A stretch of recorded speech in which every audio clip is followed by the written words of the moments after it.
Hello, everyone. Welcome to a brand new episode of Driven by DC Cap podcast. I'm your host, Karthik Chidambaram, CEO of DC Cap. We make systems talk to each other for distributors. It's a real privilege to have this guest with us today, the CEO of IPS Packaging, Derrick Murdock. I'm looking forward to our conversation today with Derrick. IPS Packaging and Automation is one of the leaders in industrial packaging with headquarters in South Carolina.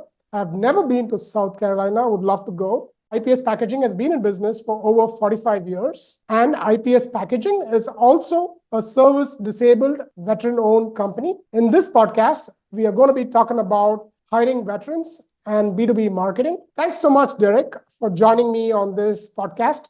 And it's a privilege to have you join us. Well, first, thank you for having me. It's my honor to be here in front of your audience and talking to you and your audience. So I'm excited. I'm pumped. So thank you. Thank you, Derrick, for the excitement. So to get us started, can you tell us about IPS Packaging? What do you do and who are your customers?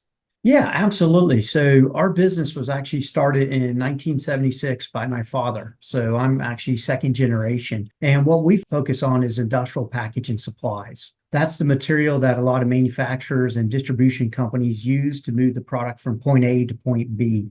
A lot of our products are typically disposed of before the products get to the end user, such as shelves in the stores. But a lot of it could be just, corrugated boxes to paper mailers, poly mailers, stretch film to shrink films, specialty tapes, carton sealing tapes. Just a lot of different applications because a lot of it varies per the industry we sell to. So what the food industry may use will differ from what 3PLs would use versus what automotive manufacturers would use. So very diverse product-wise, but the common thing is protecting the product from getting it to point A to point B is our big focus. So yeah, getting the product from point A to point B, protecting the product, industrial packaging solutions. Yeah. And how do you differentiate yourself from the market, Derrick? Well, our focus is on very high service levels. So high service levels is such as, providing just-in-time inventory for our customers. So a lot of the products that we sell or the products our customer use is very bulky, takes up a lot of space on their floor. And, so what we'll do is we'll stock that material and provide it in a just-in-time basis for them. Not only would we provide like product A, like say carton sealing box, we also do carton sealing tape. We also do the stretch film that help palletize it. So almost a one-stop shop. But we also take it a step further where we also have an engineering department. We have over 8 engineers on staff, packaging engineers by degree that actually will work with the customer and design the packaging from cradle to grave for them, or will come in and completely redesign what they're currently using. Because over time, customers' products change based off of their needs, and you have to change that packaging with it. And really, it's about increasing their throughput, protecting the product, and doing it in the most efficient way you possibly can for our customers. So really focus on that value-added services for our customers. Yeah, very interesting. There's a lot which goes into packaging, but what you focus on is primarily industrial packaging, correct? Yes. You served in the military, and we thank you for your service. For many, the transition back to civilian life can be difficult.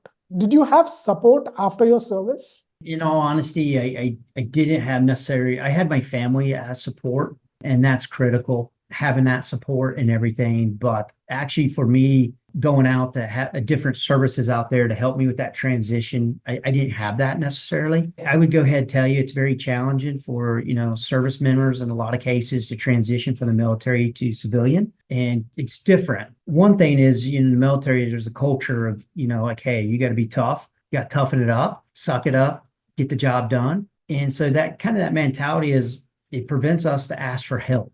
And there is good nonprofits out there, good organizations that help veterans, assimilate into the civilian world. But sometimes it takes us as an individual just to be willing to say, hey, I need help, or hey, how to go about this. So sometimes we could be our own worst enemies in that case. But yeah, it's important to have a good friend, family network to help with that transition, because it could be challenging. It definitely could be, especially coming back from a combat zone. Yeah, I'm really glad you had support from the family. But what advice would you give for people out there, right? So people in the military who are looking to transition into a civilian life or getting into work, what advice would you give? I think when they come back and they get to their hometown or wherever they're going to be living at, there is different veteran organizations out there that will help them from preparing a resume to job skill training to also just making sure they're getting all the benefits that they earned while they were on active duty. That's very key. I actually did that, but I did it like 7, 8 years later after I got out. I just didn't know about the organizations out there. And I was happened to be talking to another veteran and he told me about the services. And of course, I was a little hesitant, but he's like, no, no, trust me, these people, they really care, they're passionate. They're going to make sure you be able to navigate the VA because that's a very big organization and a lot of paperwork, administrative, but these entities out there, these nonprofits really help the veterans, fill out the paperwork correctly, help them get all their records, and really help them navigate that monster of paperwork and administrative stuff that's got to be done. So I definitely recommend, encourage veterans when you get out into your local market where you're going to be, find out these nonprofits, NGO organizations that help veterans assimilate back into the civilian world. Because there's a lot of good ones out there that do a lot of good help a lot of veterans. Not only the veterans they help, but they also help the surviving members. If there's a veteran that passed away, their surviving spouses and kids, make sure they get the benefits from the government that they deserve. So there's a lot of good ones out there. Yeah, as you nicely said, ask for help. So Yeah. that's really well put. Talked about a lot of nonprofit organizations helping veterans out there. I'm just curious to know, what are some of the organizations you are involved with which are helping veterans? Can you just share some resources for the veterans out there? Yeah, absolutely. So there's one that I personally dealt with for me as an individual. It's here in South Carolina, Upstate Warrior Solutions, and a great organization because what they do, they really focus on the needs of the veteran, and they hit several different cycles of that veteran's life. The very first one is the veteran coming out of the military is that transition to the civilian world, and they will help that veteran from doing their job, getting their resume done, finding what their skills are. Because a lot of us, we had, like I was infantry in the military, so I can't put on the job description, my skill set's killing the enemy.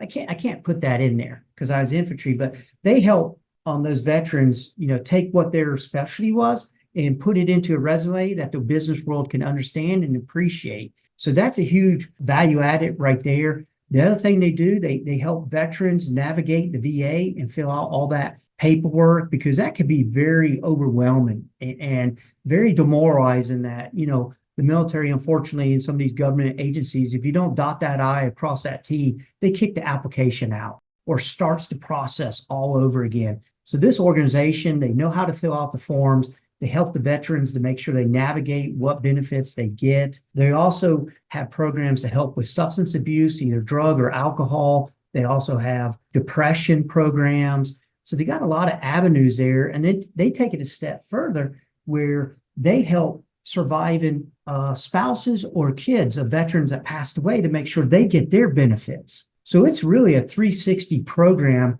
This organization is incredible with what they do, but there's other ones out there. And a lot of veterans, I recommend, when they get to their area they're going to live in, they could go online and search and find these organizations out there. There's a lot of great ones that got great people here to help them. So it's very important. I used it myself. When I had to get a surgery done and everything. I had a surgery in the military and I had to get it again. And they helped me navigate that and really beneficial. So I can speak firsthand about that. And so it's very important. I know a lot of veterans that use these organizations. It's very impactful.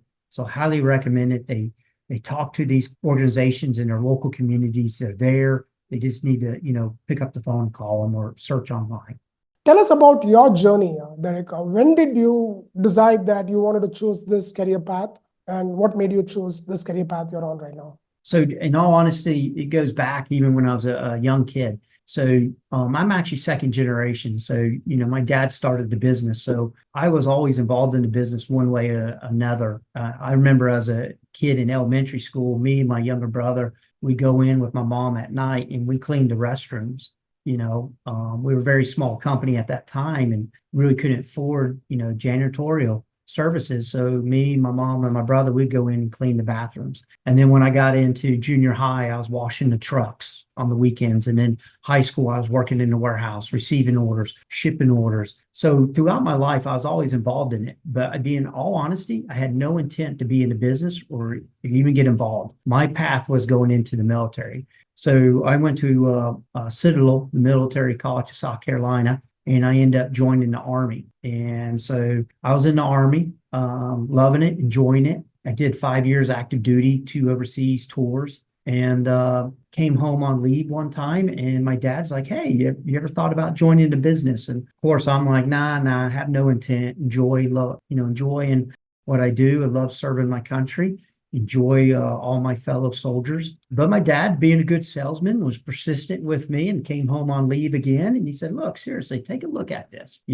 Business is a lot like military. You got to have a strategy. You got to have a good team behind you. You got to anticipate what's going on." And so he really struck a chord with me. And so I thought about it, and it wasn't an easy decision. And so I got out of the military and joined the business, and been with it since 2001. It's been incredible. I did get called up in '04 to '05 and served in Afghanistan, but it's been an amazing journey being in the business. And I started in customer service and went from there. I became an outside sales rep, and then from there became sales management, went in operations, about cut my teeth in probably every department in the company. Not an expert at any, but enough just to understand the overall business. And we're very blessed to have great employees, and that makes a world of difference. But ironically, I had no intent joining the business, but now I'm glad I did, and I love it.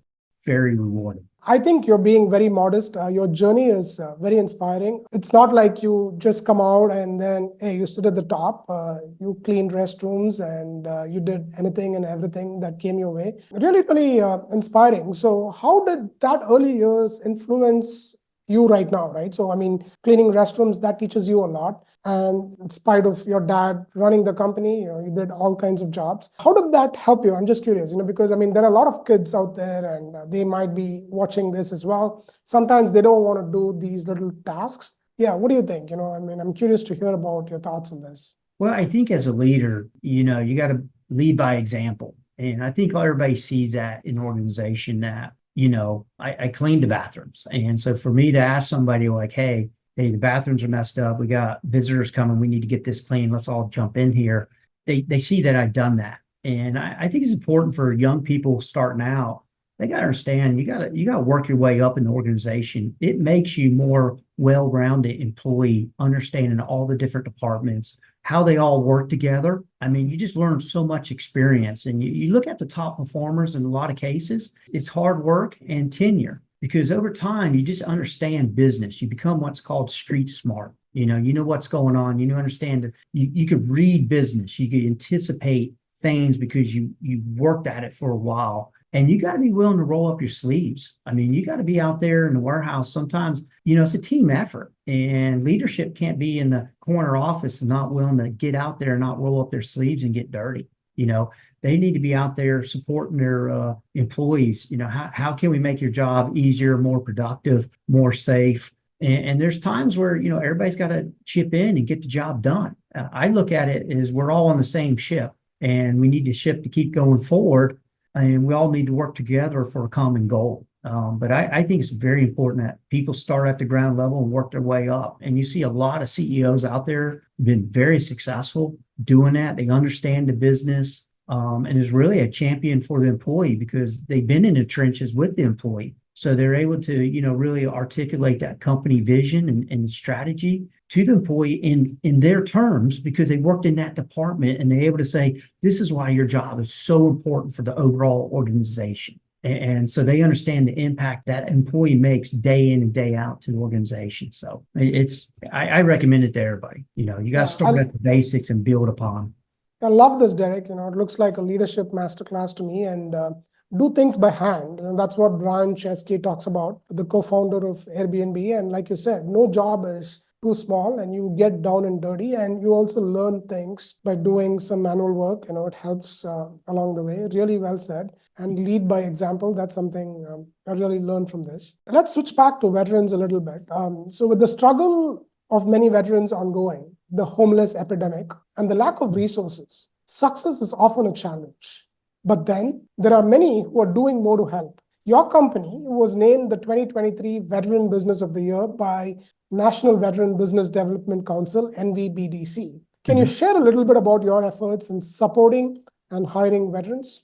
Yeah, absolutely. So, obviously we're a service disabled veteran owned business. And obviously I'm a veteran and served. And so it's very dear and near to me. But also for all our employees and their families. Even if the employee wasn't a veteran herself, they have a family member, that served at one time or another. And so it's very important. And over roughly probably about 12, 13% of our workforce is veterans. And I tell you, veterans make great employees. They're dedicated. They've proven that by their service to their country, by selfless service. They're dedicated. They know how to work in a team. They know what hard work is. Because being in the military, extremely tough. They've worked in some of the harshest climates or situations out there, and they responded superbly. They make great employees. So we have made a push to look for veterans and hire them and put ourselves out there on those veteran hiring platforms and everything, and been successful hiring some good qualified veterans, brought them in the organization, and they're able to make contributions immediately to us as an organization. National Veteran Business Development Council, NVDC, is a great organization that encourages veteran-owned businesses, helps them navigate, the business world. And then also they encourage, hiring veterans. And it's a win-win for everybody out there. And they try to bridge that platform where the veteran is coming out of the service. Sometimes, they're running hardcore all the way till that last day. They get out of service and all of a sudden they wake up the next day and it's like, oh my God, what am I going to do now?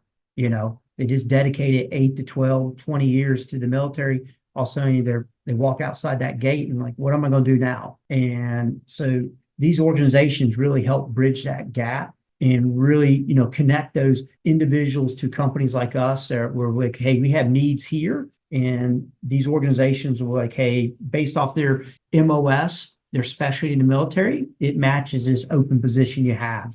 And it helps bridge that gap between the veteran coming out and companies like us looking to hire veterans. And I'd be honest, we're here because our veterans, they're the ones on the front line defending our country, creating these opportunities for us to we're able to go to bed in peace and wake up and not worried about going to work and being bombed or you name it. And they made the sacrifices. So the onus is on us as business leaders to give back to these individuals, give them the opportunities to adjust to the civilian world and be successful. So it's absolutely critical. And it's important to us. Yeah, you talked about win-win. Can you also elaborate on that? Because I think that might help other business leaders who are looking to hire veterans. So people being in the military, so some of the factors they have, characteristics is already, they understand working in a team environment. They're very good following instructions and they're mission focused, accomplish the job. So you already have people coming in with the right attitude. And that's half the battle is getting people with the right attitude. We'll train them the job, what to do. But if they have the right attitude, it just ramps up that time of them producing and being productive to the company. Just immediately speeds up that whole process. So you got basically what the military does is qualifying people already that have a hard work ethic, the right attitude, works great in a team environment. So they already come to that company already motivated to jump in and make a difference. Now it's the onus on us is to train them and everything, but you got people that already got the right attitude because everybody knows hiring people today, you got to make sure you got a culture fit. You got people that have the right attitude, and that makes a world of difference. And you talked about 12% of your workforce being veterans, and it's very inspiring. So that is a focused effort, I would think. And I think a lot of companies would need to take that approach as well. I was at a Salesforce conference. I was just listening to different speakers and Mark Benioff and everybody speak. And one thing which was very visible when speakers were speaking at the conference was there was a lot of diversity, people from different ethnic origins, people, veterans, and everything, right? That's one thing I really love about Salesforce. So they really have a focused effort on that, right? So they really want that diversity in the podium. People who come to speak, it's just not people of a certain race or a certain ethnicity. They have great diversity. And that's something I really love about Salesforce. And that's something I think you guys are doing as well, where, hey, it's focused effort. It's not that, just happens by accident. So you have a focused effort. Absolutely. And that makes a difference. You say, hey, this is where we want to make an impact, and then doing it, and that we have a great HR department that is able to do that and really help us accomplish some of our goals as an organization by just being focused on it. Instead of a shotgun approach, we go with more of a rifle approach, and that makes a big difference where we're able to make headway. So that's key. Let's switch gears a little bit from veterans hiring to B2B marketing. Traditionally, if you look at it, B2B marketing lags a little bit behind. It's considered not so innovative compared to B2C, but you guys are ahead of the game. You guys tried different things and a lot of it works. And you guys are definitely ahead of the game when it comes to B2B marketing. Can you tell us about your thought process and your strategy with respect to marketing for B2B? How do you market to your customers? Absolutely. So we do a lot of digital marketing. First off, we got an incredible marketing department. That team is incredible. And I mean, they do such a great job, led by a leader, Kevin, and just does an amazing job. It amazes me every day with the content, everything he creates. And so what he does is we really leverage, video, and a lot of people do it too. But we take it more, instead of trying to do a commercial and try to sell you something, we take it more as approach to tell a story, to kind of pull back the curtain and let you see who we really are, and we try to make fun of ourselves, tongue in cheek, and just have fun with it. And just so people see that we're just like everybody else. We put on our pants just like everybody else out there. And we're trying to connect that way with people, that they see we're just like them. We're a great company. We've got great employees. And by the way, we love to have an opportunity to talk to you about your packaging needs. But that's not what we're leading with. We're just leading with, this is who we are as an organization. And we're trying to build that relationship and connectivity, versus a lot of companies are trying to do a pitch, straight up pitch. So we kind of twisted it and go with a different approach. And the big one we use is LinkedIn, and we do a lot of the video, and the team does a great job with it. And we do have a plan. There is just not like do one thing. There is actually a business plan the department put in for the whole year, and sometimes we'll cut it down to like, hey, what is the real plan, what we're trying to do this quarter? And we tie it into certain calendar events throughout the year. So there's a lot of good collaboration there, and we pull in real employees in these videos and just give you,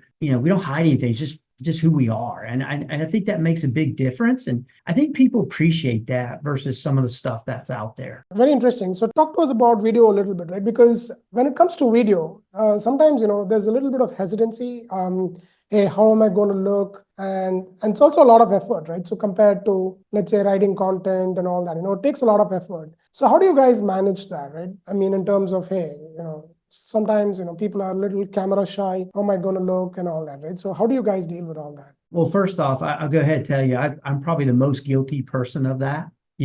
So coming out of my military background, I'm very rigid in some ways, unfortunately, and I'm my own worst enemy. So I was very conscious about the media and everything. But I realized, talking to the marketing department here and everything, and, being the leader of the organization, I got to lead by example. And so I got to put myself out there. But it's okay to make a mistake. It's okay to let people see who you really are. You can't get caught away where I got to be, I got to look a certain way or do this or that. And so when we start taking that philosophy or mentality as a leadership team, it really transcended throughout the organization, where everybody says, hey, you know what, I could do this too. It's and nothing rocket science or anything like that. It's just putting our foot out there and just taking that step. And so the department's done a really good job of making people feel comfortable doing the videos, having fun with it. There is some rehearsals, and some dry runs and stuff like that.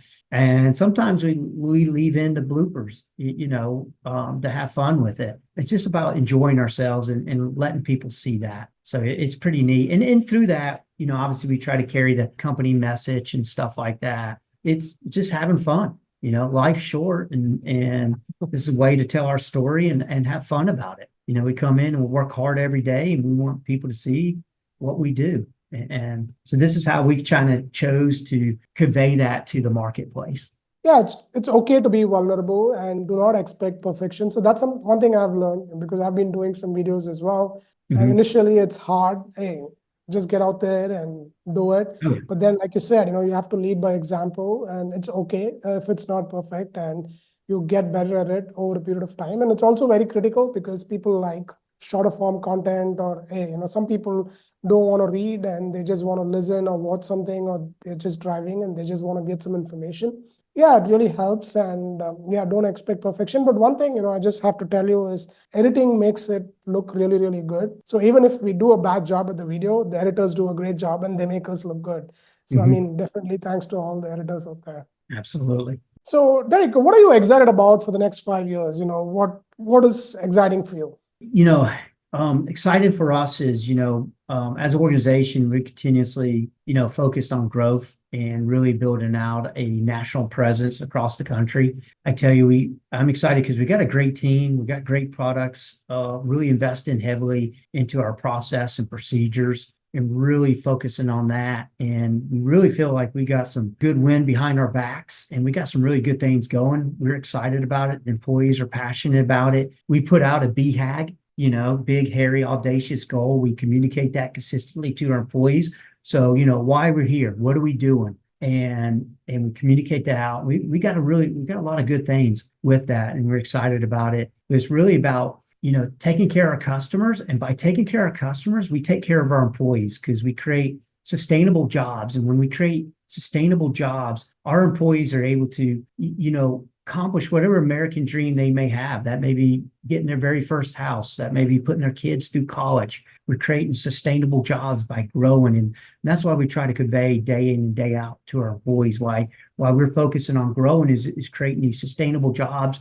professional development for our employees, because we always look internally first to promote versus going outside, to give our employees the opportunity to step up and say, hey, do I want more responsibility? So that's from us business wise, where we're looking at external factors that does keep me up at night, obviously is the inflation that all businesses are dealing with right now in this country, and how much is that going to keep going? And, just the cost of doing business. Another than that is the baby boomer generation retiring, and then we got that new generation coming in. And so we're losing a lot of tenure and experience as a country and as the industry as a whole. So how are we leaders taking that new generation, coming in, training them up, passing that knowledge to the younger generation? Those are going to be some of the challenges that are coming down the pipeline, just not for us as an organization, but I think our industry and the country as a whole. Those are some things that are keeping us up at night. So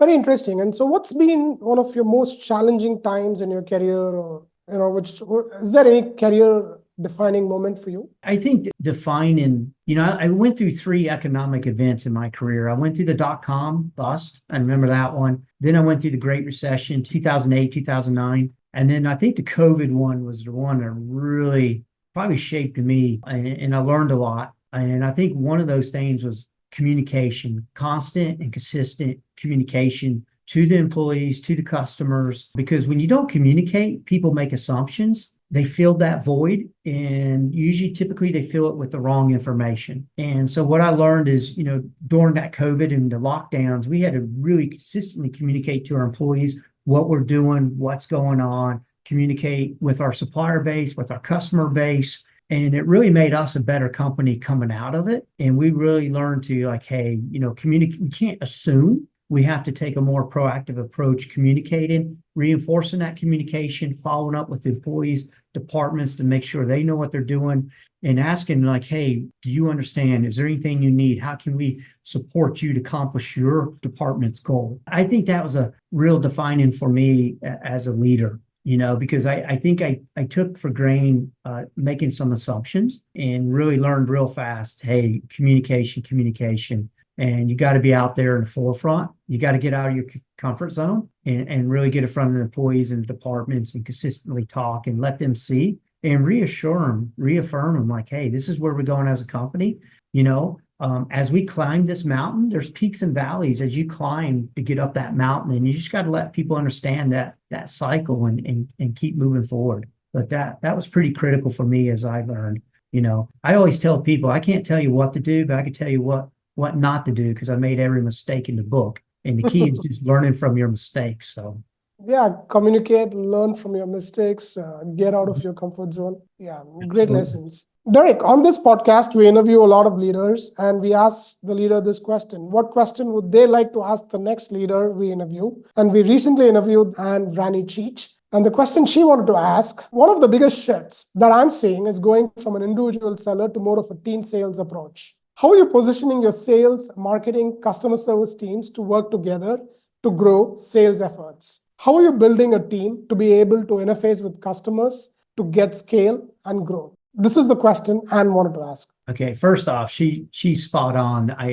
We're seeing that trend in our industry, and we're actually doing it ourselves internally, going more of a team approach because the product specifications technology is rapidly advancing. So we look at the sales rep to develop that relationship with the customer, initiate the process, and then bring in the product teams behind them to really, go team sale approach. And some of the things that we're doing when technology, we're leveraging technology. So if we're doing a business review with our customer, we may have a couple people on site, but then we have people video conferencing in where it could be the customer service rep. It could be our transportation manager. It could be our automation specialist. So we really do focus on that team approach. It's important to us because we want the customer to see that, hey, we're here for you. And when you have your challenges, it's just not a one person. You got a team here to take care of you. So I think that trend is going to be more prevalent in distribution as a whole. But I think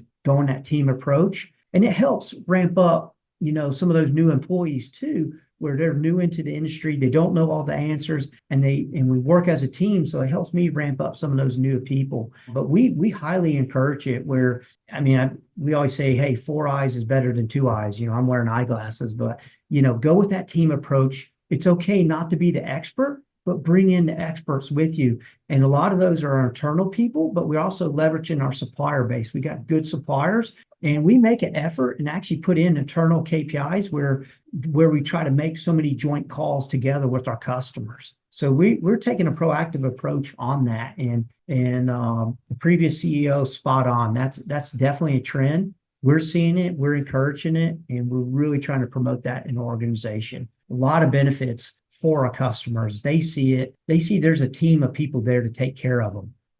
I think that's important, extremely important. So. Yeah, well said. Customers are not just buying your product or service; they're actually buying your team. And absolutely, yeah. So people really want to work with people they like, and you have great people on your team. And if you sell together, I've also found this a lot because anytime you go as a team and you sell as a team, you're able to sell better and you're able to sell more, as opposed to, hey, I'm just depending on one person or this one product or one service. Yeah, really well said. And people need to really rise up to that.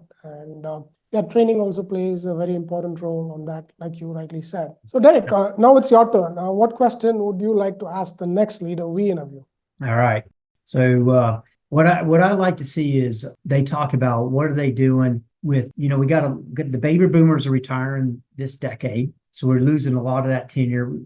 How are they doing recruiting and retaining that new generation coming in? And especially today where the younger generation doesn't stay long at jobs, they think it's okay to jump every 2 to 3 years. How are they addressing that? How are they trying to increase that tenure of those employees? Because it takes time for people to get ramped up and really start being productive. What are they doing to shorten that gap, and what are they doing to retain those employees? I'd be really curious because I see that's something that everybody's dealing with. And we kind of got to, I know as an organization, we and the industry as a whole, we got to think differently. What we did 20 years ago doesn't work today. So I'd be curious to see what the next CEO is doing and what are they thinking about. So how are you retaining talent and how do you make sure they stay motivated? So that's a great question. Yeah, we'll make sure we ask that. Just listening to you for the last 30, 40 minutes, I can tell you read a lot.